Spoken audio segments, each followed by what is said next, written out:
చూస్ country delight, live better. ఇప్పుడే country delight యాప్ని download చేసుకోండి.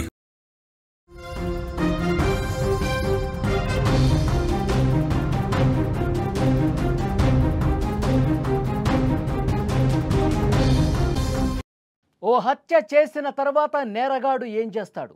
వీలైతే పారిపోతాడు, లేకపోతే సాక్ష్యాలను తారుమారు చేసే ప్రయత్నం చేస్తాడు. మొత్తానికి ఏదో రకంగా తప్పించుకోవటానికే చూస్తాడు. కానీ కేరళలోని కొల్లంలో ఓ వ్యక్తి చేసిన పని ఇప్పుడు షాక్కి గురి చేస్తోంది. కట్టుకున్న భార్యను కిరాతకంగా చంపేశాడు. ఫేస్బుక్ లైవ్ పెట్టాడు. లైవ్లోకి వచ్చి తాను చేసిన కిరాతకాన్ని పంచుకున్నాడు. హత్య చేసిన విషయాన్ని అందరికీ చెప్పి భయభ్రాంతులకు గురి చేశాడు. ప్రస్తుతం ఈ ఉదంతం తీవ్ర కలకలం రేపుతోంది.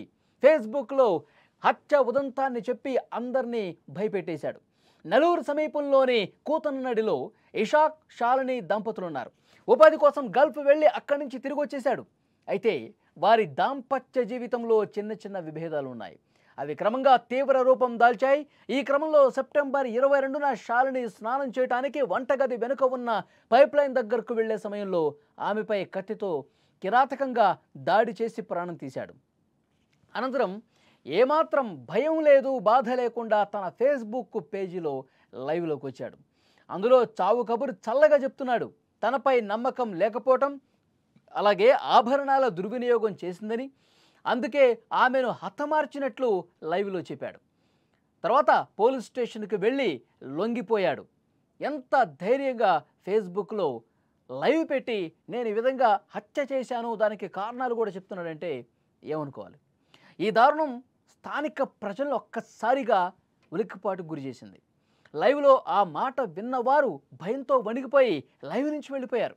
ఇలాంటి ఒక కర్కశ ప్రవర్తన కలిగిన వారు ఎక్కువైపోతున్నారు. సమాజంలో రోజు రోజుకి ఇలాంటి మనస్తత్వం ఉన్నవాళ్ళు పెరిగిపోతున్నారు. నేర ప్రవర్తన రోజు ఏ స్థాయిలో పెరుగుతుందో మనం చూస్తున్నాం. మానవత్వం, దయ, జాలి, కరుణ ఇవన్నీ కూడా మర్చిపోతున్నారు. కట్టుకున్న భార్యల్ని లేదంటే భర్తల్ని ఈ విధంగా చంపేస్తున్న ఘటనలు మనకు కనిపిస్తూ ఉన్నాయి. ముఖ్యంగా చేసిన తప్పులకు ఏమాత్రం కూడా పశ్చాత్తాపం పట్టలేదు, మనస్తాపం చెందట్లేదు. ఇంకా పైపెచ్చు నేను చేసింది కరెక్టే, ఇంత దుర్మార్గంగా వాళ్ళు ప్రవర్తించారు కాబట్టి నేను చేసింది కరెక్టే అన్నట్లుగా వాళ్ళు సర్ది చెప్పుకుంటున్నారు. ఇంకా సముదాయించుకుంటున్నారు వాళ్ళని వాళ్ళు. ఈ ఘటనతో ఇక్కడ స్థానికంగా ఉన్నటువంటి ప్రజలే కాదు, ఫేస్బుక్లో లైవ్ చూస్తున్న వాళ్ళే కాదు, వాళ్ళ కుటుంబ సభ్యులు, అక్కడ ఆ ప్రాంతంలో ఉన్న వాళ్ళందరూ కూడా ఒక్కసారిగా షాక్ అయిపోయినటువంటి పరిస్థితి ఉంది.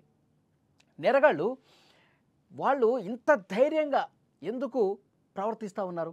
ఒక మనిషిని చంపేసి నేనే చంపాను అని చెప్పి ఇంత లైవ్లో మళ్ళీ అది చంపేసి అక్కడ పారిపోవడం, లేకపోతే పోలీస్ స్టేషన్కి వచ్చి లొంగిపోవటం ఇలా చేస్తూ ఉంటారు సహజంగా. కానీ ఫేస్బుక్ లైవ్ పెట్టి చెప్పడం అనేది వాడి వికృత మనస్తత్వానికి, వాడి ప్రవర్తన ఎంత హింసాత్మకంగా ఉందో, ఎంత సైకోలాగా బిహేవ్ చేస్తూ ఉన్నాడు అనేది కూడా అర్థమవుతుంది.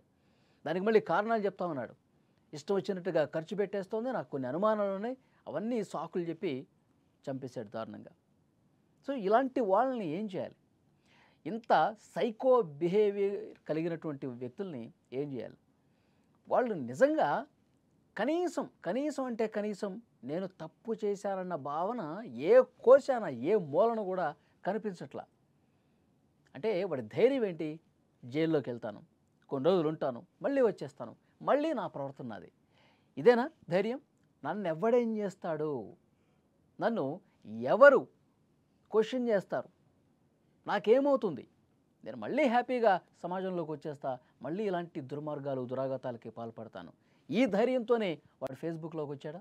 ఈ ధైర్యంతోనే భార్యను అంత దారుణంగా చంపేసి లైవ్ పెట్టాడా?